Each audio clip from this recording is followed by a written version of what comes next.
बिस्मिल्लाहिर्रहमानिर्रहीम। अस्सलाम वालेकुम नादरीन, आप यूट्यूब चैनल देख रहे हैं। मैं इमरान खान हूं। एक के बाद एक चीज हुकूमत के गले पड़ रही है और वजह सिर्फ इमरान खान। जेल में बैठा हुआ आदमी इनके ऊपर इतना हावी हो गया कि बैन अवी सतह पे या पाकिस्तान के अंदर इनके तमाम फैसले कैदी नंबर 804 के इर्द गिर्द घूम रहे हैं।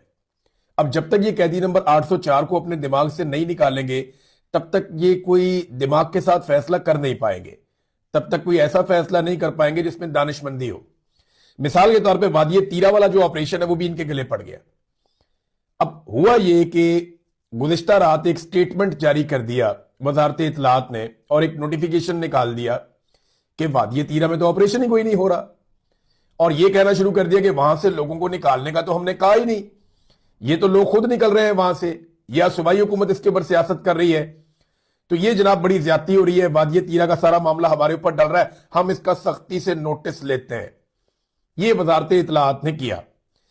अब इससे पहले कि मैं आपको बताऊं कि सुहेल आफरीदी ने जवाब क्या दिया, पहले जरा आप सुने कि थोड़े दिन पहले डीजीआईएसपीआर का जो स्टेटमेंट है, ये जो मैं आपके सामने रखने वाला हूं, ये स्टेटमेंट है 6 जनवरी 2026 का, यानी आज से लगभग 20 दिन पहले।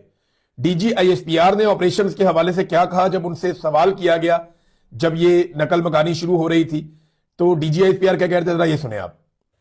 अब वो तो कह रहे हैं कि ऑपरेशन नहीं होने, आज कह रहे हैं, वो तो पता नहीं कब से कह रहे हैं। वो कहते हैं हमारा लीडर कह रहा है ऑपरेशन हो रहे हैं, एज ऑफ टुडे भी हो रहे हैं। बिकॉज दी सिक्योरिटी, मैंने आप पहले बार बार की, कुछ चीजें फंडामेंटल्स हैं जिनके ऊपर कोई कॉम्प्रोमाइज नहीं किया जा सकता। ठीक है जी, आपने सुना डीजीआईएसपीआर को। अब जरा आप सुने ख्वाजा आसिफ जो वजीर दिफा है।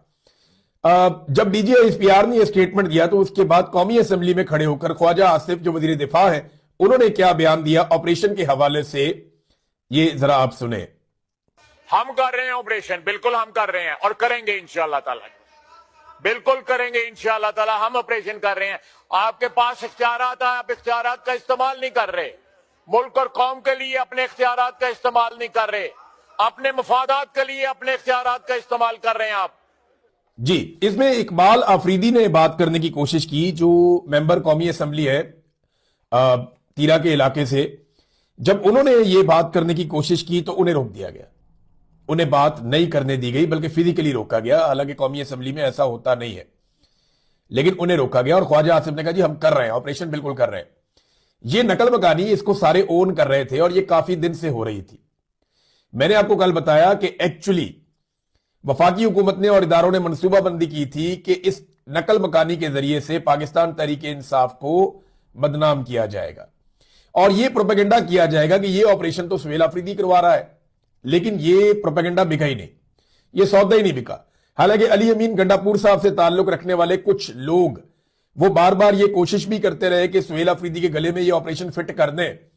अली अमीन गंडापुर से जुड़े कुछ सोशल मीडिया के अकाउंट्स भी ये काम करते रहे। लेकिन एक आदमी को वजारत आला से आप हटाएं तो उसको तकलीफ तो होती है। ऐसा नहीं है वो आदमी कोई पत्थर का बना हुआ या लोहे का बना हुआ आदमी तो नहीं है, एक आम इंसान है। तो जब आप उसको वजारत आला से उठाएं और इस तरह उसको छोड़नी पड़ जाए तो फिर उसके लोगों को तकलीफ तो होती है। तो वो रिएक्शन भी नजर आता है। तो अब सुहेल आफरीदी ने फाइनली इसका जवाब दिया। एक तो मैंने आपके सामने साबित कर दिया कि ऑपरेशन हो रहे हैं, डीजीआईएसपीआर भी कह रहा है, वजीर दिफा भी कह रहा है, इन दोनों ने कह दिया कि ये ऑपरेशन हो रहे हैं। अब आ जाए इस बात के ऊपर कि सुहेल आफरीदी ने इसका क्या जवाब दिया।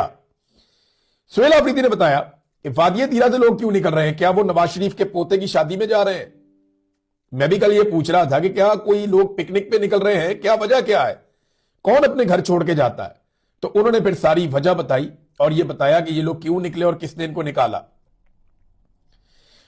सुहेल आफरीदी ने कहा कि कोर कमांडर पेशावर और आईजीएफसी, इन्होंने लोगों को वादिये तीरा छोड़ने पर मजबूर किया और यह तारीख की एक बहुत बड़ी नकल मकानी तीरा के इलाके से हो रही है। और इस मकसद के लिए कि लोगों को उनके इलाके से निकाला जाए, इन्होंने 24 रुकनी एक कमेटी बनाई थी और इसकी सरबराही यही लोग कर रहे थे। अपनी सरबराही में इन्होंने कमेटी बनाई हुई थी और कमेटी को भी डराया धमकाया गया और फिर अवाम को मजबूर किया गया कि वो अपने इलाके छोड़कर वहां से बाहर निकल जाए। इससे पहले आपको याद होगा चंद दिन पहले तलाल चौधरी जो वजीर मुमलिकत है, उसने भी ये कहा था कि हम तो सुहेल आफरीदी के ताउन से ऑपरेशन कर रहे हैं। तो ये सारे लोग कहते रहे कि हम ऑपरेशन कर रहे हैं और अब ये भाग रहे हैं कि जनाब ऐसी बात नहीं है, हम कोई इनकला नहीं कर रहे और हम कोई ऑपरेशन नहीं करवा रहे। सुहेल अफरीदी ने मजीद भी कोई चीजें बताई। देखिए, ऑपरेशन के जरिए से पाकिस्तान तरीके इंसाफ को टारगेट करना, ये बात तो बहुत पुरानी है, शामदाना गुलजार बता चुकी है। बल्कि आज मैं देख रहा था, इकबाल अफरीदी है, शामदाना गुलजार हैं, अब्दुल गनी अफरीदी हैं, शहरयार अफरीदी हैं, ये लोग दोबारा वादिया तीरा के मुतासरीन के बीच में गए, उनके साथ बातचीत कर रहे हैं, उनसे मुलाकात कर रहे हैं और उनके दुखों का मुदावा करने की कोशिश कर रहे हैं। तो हुकूमत ने सोचा था कि हम जनाब काया पलट देंगे और ये बहुत बदनाम हो जाएंगे खैबर पख्तूनख्वा में, उल्टा उन्हें फायदा हो गया पीटीआई को। लोग बेवकूफ नहीं है ना, जिसके हाथ में मोबाइल है उसको सारी कहानी का पता है, वो हमें भी सुनता है, वो डीजीआई एसपीआर को भी सुनता है और लोगों को इतना शऊर है कि वो सच और झूठ का खोज खुद ही लगा लेते हैं, सुनने के बाद उन्हें पता चल जाता है। अब जनाब सुहेल अफरीदी ने बताया कि ये 3 मंसूबों पे काम कर रहे हैं और मेरे खिलाफ 3 मंसूबे बनाए गए। सबसे पहले उन्होंने कहा डीजीआई एसपीआर ने प्रेस कॉन्फ्रेंस की और उसमें एक मुंतखब वजीर आला की वीडियो वो चलाता है तो उसे शर्म आनी चाहिए। एक तो डीजीआई एसपीआर को शर्म दिलाई, दूसरा उन्होंने कहा जी इन्होंने 3 ऑप्शंस के ऊपर काम किया। नंबर 1, ये किसी तरह खैबर पख्तूनख्वा में गवर्नर राज लगा दे, अगर उसमें कामयाब ना हो तो मुझे नाअहल करके यहां पे रजीम तब्दील करवा दे। देखिए, पहले गवर्नर राज की बहुत बात हुई, गवर्नर्स के इंटरव्यू भी होते रहे, इधर उधर भाग दौड़ भी होती रही, बड़ी कोशिशें होती रही, लेकिन पता चला कि गवर्नर राज लगा तो टिकेगा ही नहीं, आईन में भी गुंजाइश नहीं है। और दूसरा, उसके लिए जिस तरह की आईनी तब्दीली करनी है वो कोई और पार्टी मान भी नहीं रही थी कि कल को हमारी हुकूमतें भी गिरेंगी। लिहाजा 3 ऑप्शन, पहले गवर्नर राज था, उसमें कामयाब नहीं हुए तो अब नाअहल कर दे और रजीम तब्दील कर दे। सुहेल अफरीदी को, अब यहां से मैं आपको एक खबर भी दे देता हूं, आगे सुहेल अफरीदी का बाकी बयान मैं आपको बाद में बताता हूं। सुहेल अफरीदी को नाअहल करने के लिए इलेक्शन कमीशन ऑफ पाकिस्तान में गेम पड़ चुकी है और बहुत मुमकिन है कि आने वाले दिनों में सुहेल अफरीदी को नाअहल कर दिया जाए। इसके लिए बाकायदा प्लानिंग की गई है और प्लानिंग करके इलेक्शन कमीशन ऑफ पाकिस्तान को दे भी दी गई है और पूरी मनसूबाबंदी है कि किस तरीके से सुहेल अफरीदी को नाअहल करना है। यह पाकिस्तान की तारीख का एक नया वाकया हो जाएगा कि एक वजीर आला को नाअहल कर दिया गया और उसकी हुकूमत को गिरा दिया गया और वो भी इलेक्शन कमीशन ऑफ पाकिस्तान के जरिए से। तो चले ये भी करके देख ले, एस्टेब्लिशमेंट ने इतने तजुर्बे किए मुल्क का बेड़ा गर्क करने में, एक और बेड़ा गर्क करके देख ले एस्टेब्लिशमेंट पाकिस्तान का। इस घूंट को भी पी लेगी कौम, लेकिन ये सारा जहर कौम वापस इनको पिलाएगी। ये वक्त आएगा इनको ये हाथों से लगाई हुई गिरे इनको दांतों से खोलनी पड़ेगी, इनकी ऐसी की तैसी फेर देगी पाकिस्तानी कौम। मैं जानता हूं पाकिस्तानी कौम को ताखीर जरूर हो सकती है, देर जरूर हो सकती है, लेकिन वो इनकी गुलामी के ऊपर कभी भी सर नीचे नहीं रखेंगे। और जो मैं बार बार कहता हूं ना तंजन के अपने बच्चों को अच्छा गुलाम बनाए, मुझे पता है ये तीर कहां पे जाके लगता है। ये जो नाअहल करने का मामला है इसके ऊपर काम चल रहा है और इसमें कामयाबी का इम्कान भी जनाब उन्होंने कहा जी बहुत ज्यादा है जी, हम करवा लेंगे नाअहल, प्लानिंग तो कर ली गई है। अब इस वक्त जो है वो खैबर पख्तूनख्वा में पाकिस्तान तरीके इंसाफ के 3-4 लोग वो पर तोड़ रहे हैं कि वो वजीर आला बन जाए।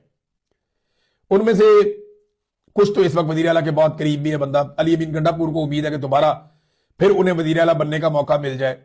1-2 लोग तो अपनी सीवियां लेके भी फिरते हैं और इस्लामाबाद में अपनी सीवी के साथ पाए भी गए हैं। यानी उन्होंने बड़े घर को पैगाम भी भेजा है कि जनाब सुहेल अफरीदी बहुत सख्त आदमी है, अगर बाद में कुछ हो तो हम अगर